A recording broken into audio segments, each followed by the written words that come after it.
ആഴ്ച വിഷുടി, അടുത്താഴ്ച ഈസ്റ്റർ, ചായ കുടിക്കണം, ഈശ്വരനോട് ചില്ലണം.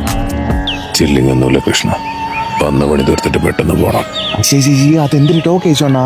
പിന്നെ ഞാൻ എന്തിനാ ഒരാഴ്ചയായിട്ട് ഇവിടെ നിൽക്കണ? വിഷുവിന് പിന്നെ ഓർത്തമാര് കയറി വരും. അണ്ണാ കൈനീട്ടം വല്ല ഉണ്ടാന്ന് ചോദിച്ചോണ്ട്. കുട്ടികളല്ലേ കണ്ട എടുത്ത് കൊടുത്തുകൂടായിരുന്നോ? അപ്പൊ പിന്നെ ഞാനിവിടെ വെണ്ണയും തിന്നോണ്ടിരിക്കുമ്പോൾ അമ്മ ഇപ്പൊ എന്റെ ചെലവിൽ പോയി പൈൻ്റ് എടുക്കണ്ട. ഞാൻ പറഞ്ഞ അഴുക്ക പറഞ്ഞു. ഇതൊക്കെയാ കാര്യം. നാടകം മാറി തുടങ്ങിയില്ലേ? നമ്മൾ കൊണ്ട് പറഞ്ഞതൊക്കെ സെൻസറിങ് ചെയ്തിട്ടല്ലേ ഇപ്പോഴത്തെ പിള്ളേർ പുതിയ വചനങ്ങളൊക്കെ ഇറക്കുന്നത്. ഷേ അതിലൊക്കെ അണ്ണാ ഇങ്ങനെ കാണുന്ന ഫീൽ അടിക്കുക അണ്ണാ. ഇപ്പം നിങ്ങൾ എന്റെ കാര്യം ഒന്ന് ആലോചിച്ച് നോക്കിയാണ്. പണ്ടൊരു ആവശ്യത്തിൽ ഒരു 5-6 കല്യാണം കഴിച്ചു പോയി. ഇപ്പൊ വർഷം കഴിയുന്നവർക്ക് ഈ വെട്ടാളിയന്മാർ ഓരോ ഭാര്യമാരെ വെച്ച് കൂട്ടിക്കൊണ്ടിരിക്കുകയാണ്. ഇപ്പൊ കണക്കൊക്കെ എടുത്ത് നോക്കിയപ്പോ 10-16,000 എണ്ണമായി.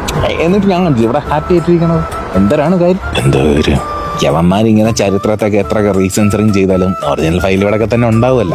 പിന്നെ എന്തിനാണ് ഞാനും നിങ്ങളൊക്കെ ഇവിടെ ഇരിക്കണത്? ഇതൊക്കെ ചുമ്മാ എമ്മറെ പിള്ളേർ കളിയിട്ടൊക്കെ ഞാൻ എടുക്കുന്നുള്ളൂ. പക്ഷെ ഇവന്മാർ ഇനിയും കയറി ഇവിടെ കിടന്ന് കന്നന്തിരി വാണിച്ച് കുന്തളിപ്പ് കാണിച്ച വേറെ സംസാരം ഒന്നുമില്ല. നിങ്ങൾ ആ ചൂലം കൊണ്ട് ഇങ്ങ് വരി, എല്ലാത്തിനും പിടിച്ച് കടലിൽ മുങ്ങും. ഞാൻ അനുസരണം പഠിച്ചിട്ട് ഇവന്മാർ ഇനി കരക്കി അറിയാം. എന്നാ വിവേകമൊന്നും കാണിക്കല്ല. പിള്ളേരൊക്കെ നന്നായിക്കോളും. ഞാനും ഇനി ശ്രദ്ധിച്ചോളാം. നീ ചായ കുടിക്കും. ഇനി നിങ്ങളൊരു കാര്യം ചെയ്യും. ആ പിള്ളേർക്ക് നീട്ടി ഒരു ഹാപ്പി ഈസ്റ്റർ കൊടുത്താണ് അഡ്വാൻസ് ആയിട്ട്. നോക്കിയിരിക്കാനായിട്ടില്ലേ? Happy Easter. ഹാപ്പി വിഷു.